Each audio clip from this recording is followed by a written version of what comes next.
Hey fairy friends, it's Matrian here, and I'm really excited to share this deck with you because I've been having so much fun surprising opponents with a few fun cards I've added to an otherwise straightforward Green Rush build. Now, Rebel Glider is most valuable in your opening hand with Explore. If your opponent spends their first turn placing a special land in front of their orb, you can drop 3 neutrals and dash right over their only land. Now, I've had opponents surrender immediately after I do this.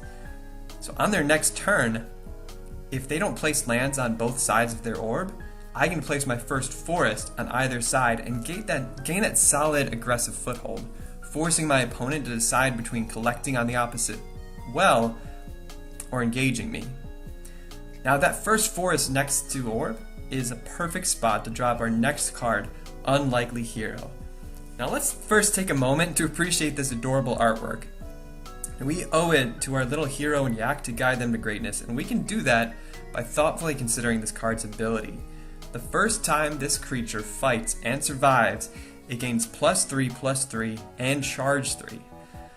So stat-wise, it's unlikely to survive any fights with creatures, plus it's a perfect target for Cypher's Wrath.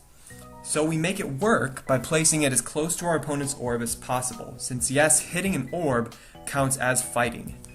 And we can buff it with Elderwood Embrace, Runan's Guidance, or our next fun card, Shamanic Dance. You may wonder, why would I add Taunt and +0/+4 to a rush deck? Well, a taunt creature next to the opponent's orb forces them to decide between early well collection and defending their orb.